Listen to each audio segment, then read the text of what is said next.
বিশ্বকাপের উদ্বোধনী ম্যাচে এক বিশাল বড় জয় তুলে নিল যুক্তরাষ্ট্র।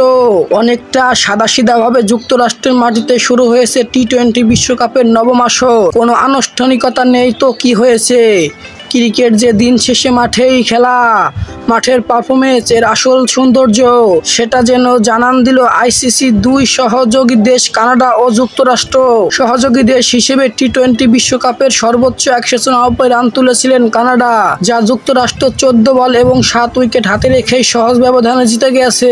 এতে হয়ে গেল বিশ্বকাপের অভিষেক ম্যাচ সহ এক ঝাঁক জয়ের রেকর্ড। বিশ্বকাপের অন্যতম আয়োজক দেশ যুক্তরাষ্ট্র এবং কি ফর্মে আছে সেটিও তাদের আনুষ্ঠানিকভাবে দেখা গেল।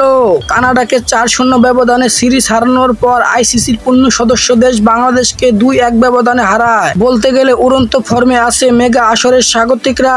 যদিও কানাডা প্রথমে ব্যাট করতে রেকর্ড করা ইনিংস করেন, তাদের সেই লড়াই ভেস্তে দিয়ে যুক্তরাষ্ট্রের সহ অধিনায়ক আরস জোর্জ ও আন্ড্রিয়েস গুজরাত তৃতীয় উইকেটের জুটিতে দুজন মিলে করেন 131 রান। ওভার প্রতি রান এসেছে 14.29 গড়ে, যা টি-20 বিশ্বকাপের যে কোনো সেঞ্চুরির জুটির সর্বোচ্চ রান রেট। শেষ পর্যন্ত জোর্জ 40 বলে ছক্কার রেকর্ড করে 94 রান করে অপরাজিত ছিলেন। 46 বলে 65 রান করেন গোর্স। এর আগে প্রথমবার টি-20 বিশ্বকাপ খেলতে নেমে 2014 আসরে নেদারল্যান্ডস করেন 193 রান। অভিষেক কোনো দলই সেই রেকর্ড ভাঙতে পারেনি। কানাডা আজ তুলে 194 রান, সেই রেকর্ড ভেঙে দেয় তারা। সেই লক্ষ্য তারা যুক্তরাষ্ট্রকে ইতিহাস গড়তে হতো, কারণ এর আগে সর্বোচ্চ 59 রান তারা করতে জয় রেকর্ড ছিল। কিন্তু দুর্দান্ত ব্যাটিংয়ে ম্যাচটি শেষ পর্যন্ত জিতে নিল জোসরা।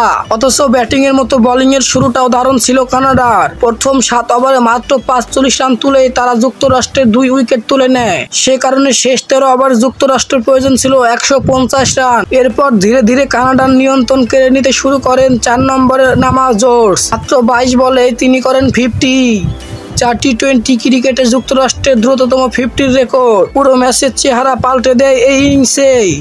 10 ছক্কা 40 বলে অপরাজিত ছিলেন 94 রানের ইনিংস খেলে জোর্জ জয় নিশ্চিত করে মাঠ ছাড়লেন যুক্তরাষ্ট্রের এই সহ অধিনায়ক।